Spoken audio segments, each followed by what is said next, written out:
AEW Blood and Guts 2023 predictions for you now here on SCW. We know the 5 members for both teams going forward. We now have the Golden Elite against the Blackpool Combat Club. Of course, for the Golden Elite, we've got Kenny Omega, we've got the Young Bucks, Hangman Adam Page, and Kota Ibushi is coming to AEW next week. It's going to be interesting to see him in the environment of Blood and Guts, taking on the Blackpool Combat Club team of John Moxley, Claudio, Castagnoli. We've got Wheeler Yuta, and of course we've got Don Callis' boys. We've got, of course, Konesuke, Takeshita, and of course PAC making a surprising return this past week on AEW Dynamite. For me, this match has got everything in it that I'm really excited for. I can't wait to see how it's going to play out. But the one thing we have to look at this from the very start, March, just after the Revolution, it was March the 7th where this began, March 8th.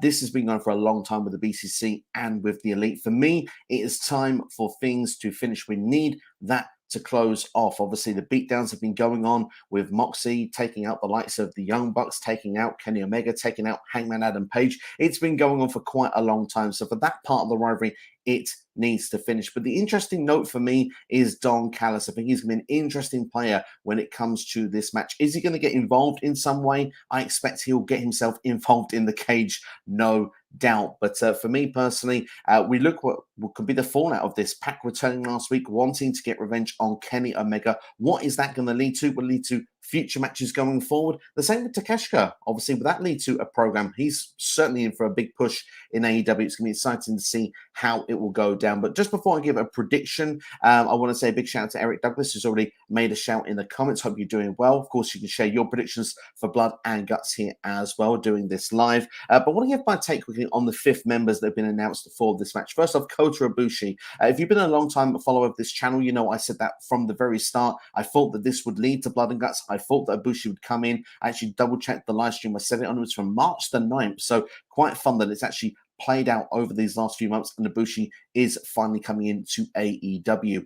As for PAC, for me, this is really exciting to see him come in at this position. For me, there's a natural fit for this group. He's kind of got that dark, dastardly side. He's quite happy to get to the evil sides like a John Moxley would. He's sort of, we've seen him cheat in matches when he was international champion or was the All-Atlantic champion at the time, using the hammer when he'd beat the likes of Orange Cassidy. So he's no, one stranger of using tricks to get a victory. He's got a high-flying ability, great technical style, but just that demeanor of PAC for me really fits along with the Blackpool Combat Club, the psychotic side. And obviously, like I said, is he going to be with the BCC or is he going to be more aligned with Don Callis? It's going to be interesting to see now him away from Death Triangle. That perhaps could be something they could visit after this. What's going to happen with Phoenix and Pentagon? PAC obviously no longer with them. But for me, I'm quite excited where it's all going to lead to. But to give a take and give a prediction, I do feel in one way it makes sense for the BCC to pick up the win here, just purely because, like I say, there is something you can continue this story going onwards afterwards, whether it's Kenny Omega going against Don Callis' family. Will someone like Chris Jericho come and make a big difference at the end of this? That's something we have to remain to be seen. But I am going to make the prediction I think the Golden Elite win. And my reasoning for it is that the BCC part can be eliminated. I said what can go forward there, but the BCC can move on to different things. We've got John Moxley and Eddie Kingston having a story right now in AEW. I think that's going to be interesting to see how that will play out. And I think personally, that could lead to a match in Wembley Stadium at All In. Obviously, with the likes of Eddie Kingston being in the G1, he's not going to be involved on this show in any capacity. Neither will a Will Ospreay won't be able to come in either.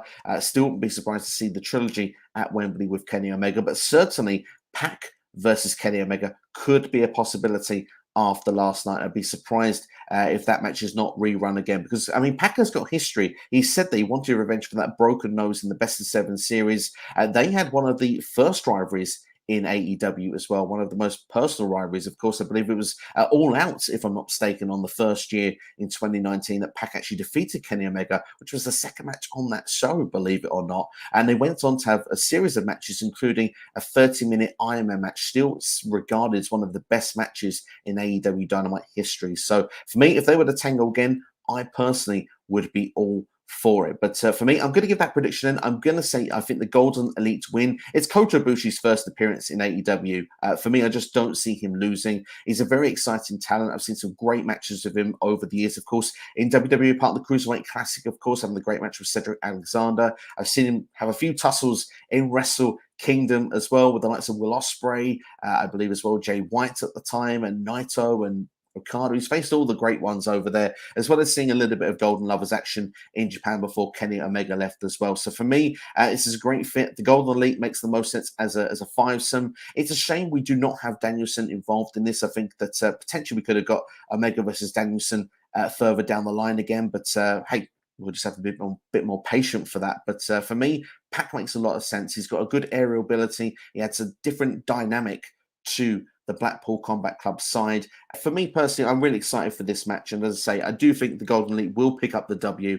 But be interested to know what you think. Let me know in the comments below. If you've enjoyed the video, make sure to like it, share, and subscribe. This is just a quick upload here today. I didn't have time to do a recorded video, sadly, so I figured I'd just come out live and just shoot it with you as we're here. But let me know your thoughts in the comments below. Who do you have winning? Is it the Golden Elite? Is it the Blackpool Combat Club? Make sure to check out other videos on the channel for you right now as well. And thank you for taking the time out this Thursday evening to check out this video. And if you're watching it on delay, thank you for watching. Let me know your feelings down in the comments below. And yeah, I'll see you for the next video. Many exciting videos on the way in the next week here on SCW. And of course, on the build to All In. And of course, if you're a WWE fan, on the road to SummerSlam as well. But thanks for watching. This has been a short one. Take care, look after yourselves and each other.